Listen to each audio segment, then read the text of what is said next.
Hi friends, Mahanadi serial next எபிசோடுக்கான review என்னன்னு பார்க்கலாம் வாங்க. நம்ம காவேரி ப்ரெக்னெண்ட்டாக இருக்காங்களா இல்லையான்னு சொல்லி கன்ஃபார்ம் பண்ணுறதுக்காக கிட் வாங்கி செக் பண்ணி பார்க்குறாங்க. அதில் பாசிட்டிவ் காட்டுது. நம்ம காவேரிக்கு அவ்வளோ ஒரு சந்தோஷம், பயங்கர சந்தோஷப்படுறாங்க. இந்த விஷயத்த உடனே நம்ம அவர்கிட்ட சொல்லி ஆகணும், அவர்கிட்ட சொன்னால் ரொம்ப சந்தோஷப்படுவார் அப்படின்னு சொல்லிட்டு இங்கே நம்ம காவேரி நினைக்கிறாங்க. என் வாழ்க்கைக்கு அர்த்தமே இந்த குழந்தை தான், அவரோட வாரிசை நம்ம சுமந்துக்கிட்டு இருக்கோம் அப்படின்னு சொல்லிட்டு அதை நினச்சி ரொம்பவே சந்தோஷப்படுறாங்க.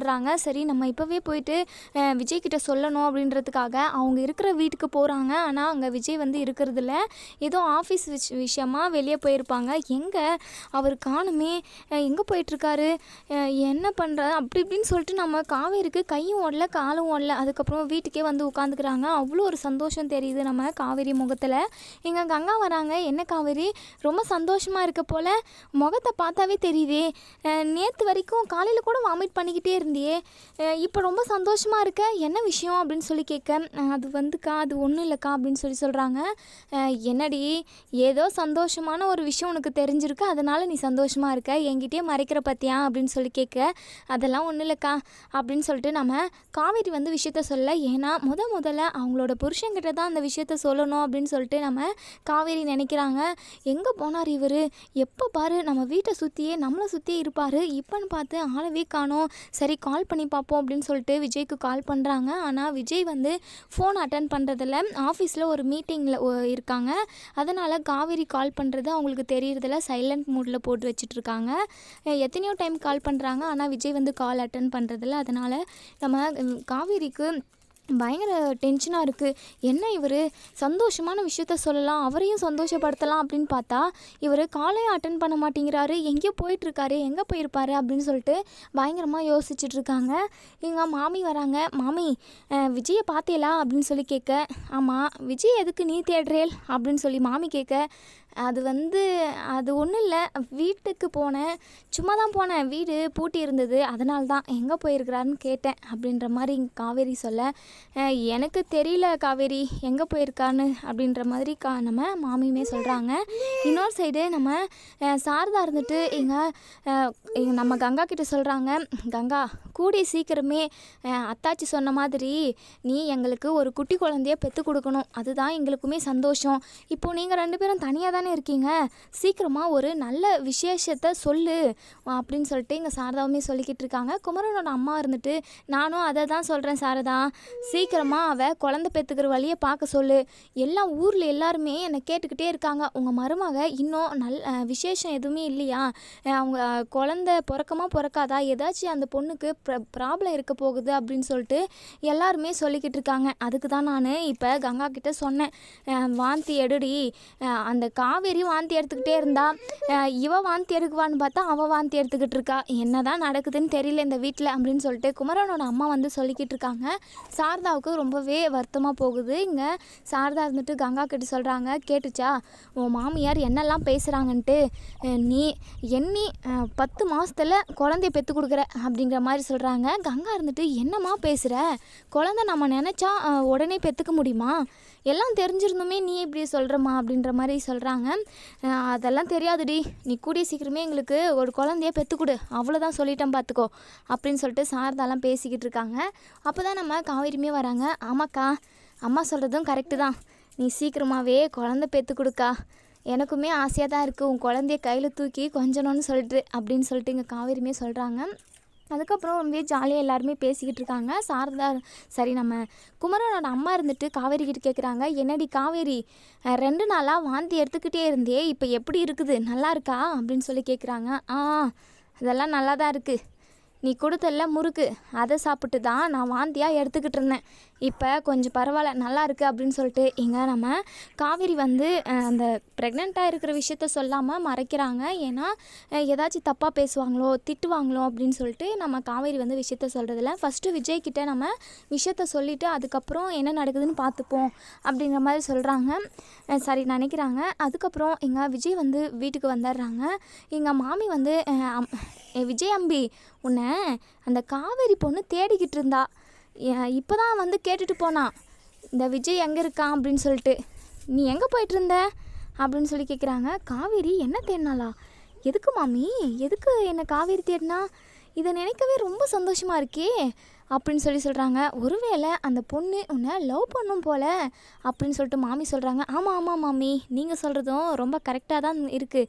சரி சரி, காவேரி இப்போ நான் எப்படியும் பார்க்க போக முடியாது. பார்க்க போனால் அவங்க அம்மா எரிஞ்சு விழுவாங்க. சரி சரி, காவேரியே என்னை தேடி வருவா அப்படின்ற மாதிரி எங்கள் மாமியும் எங்கள் விஜயும் பேசிக்கிட்டு இருக்காங்க. எங்கள் காவேரி வந்து வீட்டுக்கு வந்துட்டுருப்பாரா? அம்மாலாம் வேறு இருக்காங்க, எப்படியும் அங்கே போக முடியாது. சரி, நம்ம திரும்பவும் இன்னொரு டைம் கால் பண்ணுவோம் அப்படின்னு சொல்லிட்டு யாருக்கும் தெரியாமல் ரெஸ்ட் ரூமுக்கு வந்து கால் பண்ணுறாங்க. விஜய்க்கு கால் வந்து அட்டன் பண்ணுறாங்க நம்ம விஜய். என்ன காவேரி இத்தனை டைம் கால் பண்ணியிருக்க?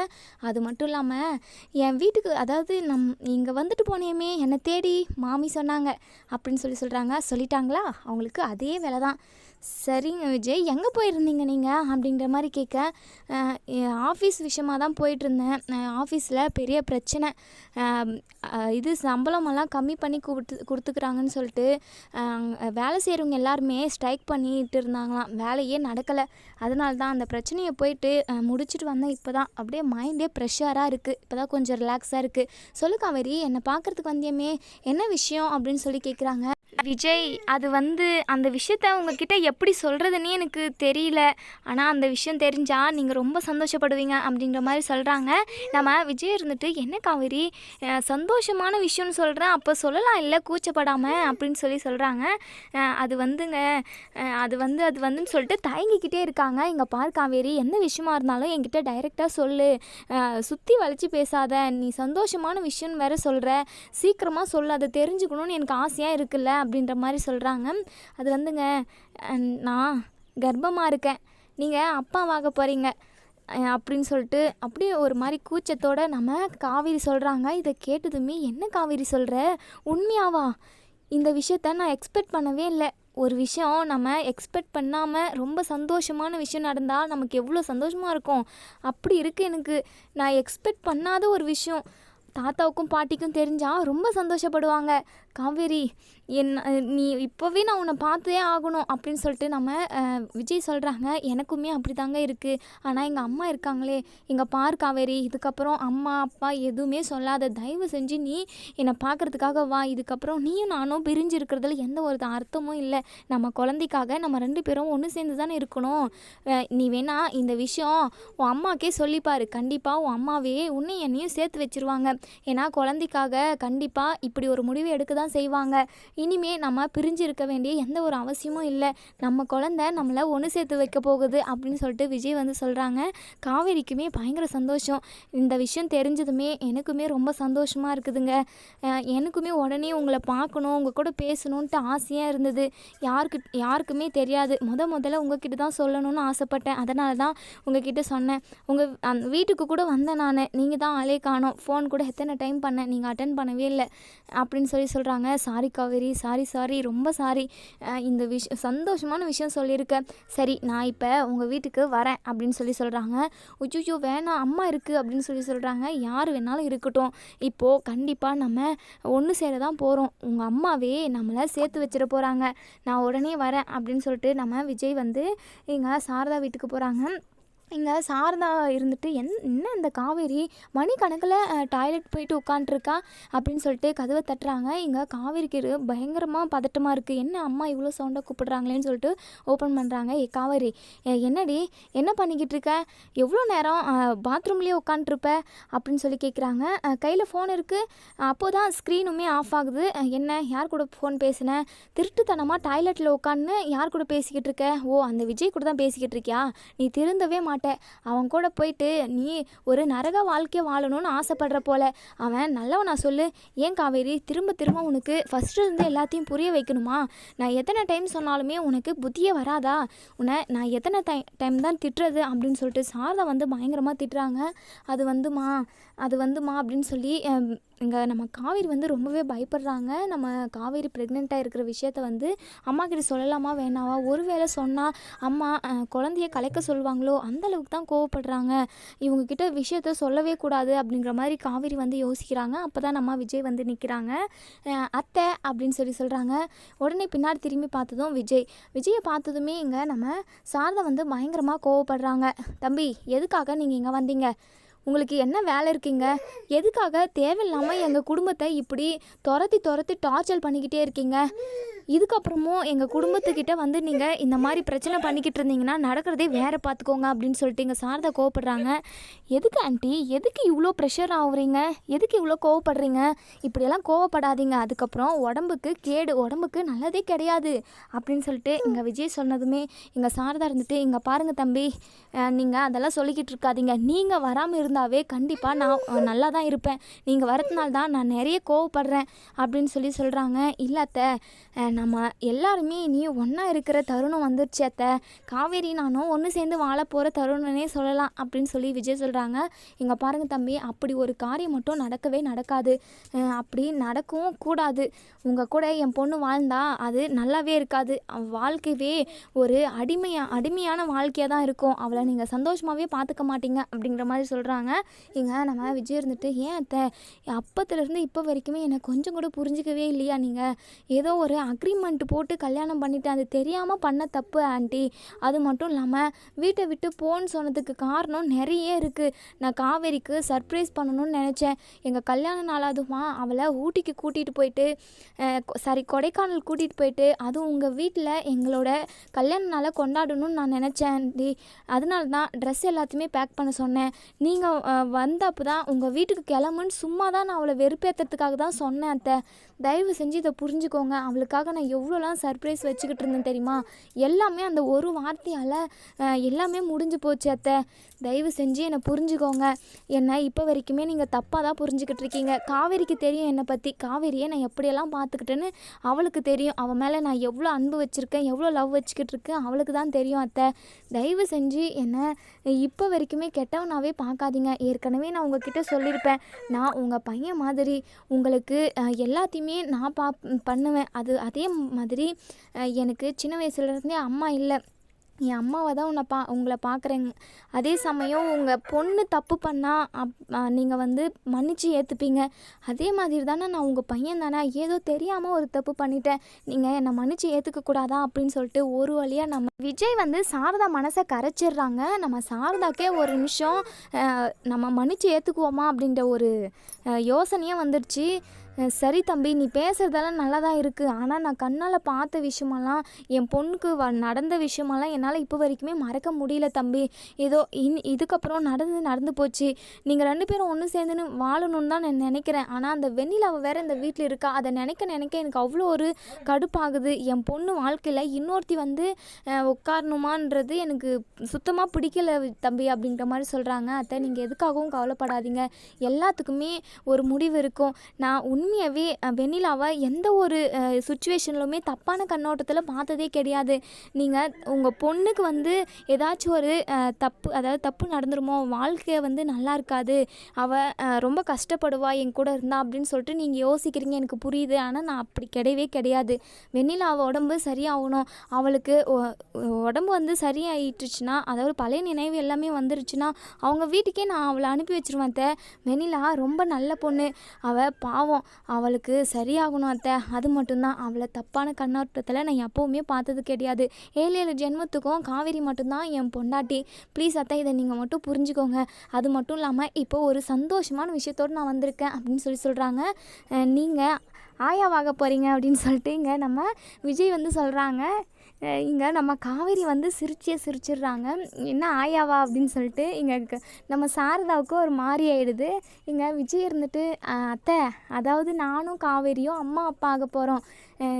காவேரி ப்ரெக்னெண்ட்டாக இருக்கா அத்தை, இப்போ தான் எனக்கே விஷயம் தெரிய வந்தது அப்படின்னு சொல்கிறாங்க. இங்கே நம்ம சாரதாவுக்கு பயங்கர அதிர்ச்சி. உடனே கண் கலங்க ஆரம்பிச்சிடுறாங்க. ஏன் அத்தை, ஏன் அழுவுறீங்க, ஆனந்த கண்ணீரா அப்படின்னு சொல்லி கேட்குறாங்க. இல்லை தம்பி, என் பொண்ணு வாழ்க்கை எப்படி இருக்க போகுதோன்னு சொல்லிட்டு நினச்சி அழுகிறேன். காவேரியெலாம் எப்படி இருந்த பொண்ணு தெரியுமா, ஆனால் அவளோட வாழ்க்கை இந்த நிலைமைக்கு வரும்னு நான் கொஞ்சம் கூட எதிர்பார்க்கல அப்படின்னு சொல்கிறாங்க. நம்ம விஜய் இருந்துட்டு, அத்தை, எந்த நிலைமைக்குள்ள ஒரு நல்ல நிலைமைக்கு தான் வந்திருக்கானே, நீங்கள் சந்தோஷப்படுங்க. அவள் இப்போ மாசமாக இருக்கா, அவளை சந்தோஷப்படுற மாதிரி நீங்கள் நடந்துக்கணும். என்னையும் காவேரியும் தயவு செஞ்சு ஒன்று சேர்த்து வச்சுருங்க அத்தை. ஏன்னா இதுக்கப்புறமும் காவேரியும் நானும் பிரிஞ்சு இருக்கக்கூடாது. எங்களுக்குன்னு ஒரு குழந்தை வரப்போகுது, நாங்கள் 2 பேரும் பிரிஞ்சிருந்தா அது நல்லதுக்கே இல்லாத, இந்த மாதிரி ஒரு நல்ல விஷயத்தில் தான் நம்ம எல்லாருமே ஒன்று சேரணும் அப்படின்னு சொல்கிறாங்க. எங்கள் சாரதாவுமே அழுகுறாங்க. அதுக்கப்புறம் எங்கள் சாரதாவோட மாமியார் இருந்துட்டு, சாரதா நல்ல விஷயம் நடந்திருக்கு, காவேரி உண்டாயிருக்கா, அதுக்கு இப்படி தான் அழுதுகிட்டு இருப்பியா, ஒப்பாரி வைப்பியா?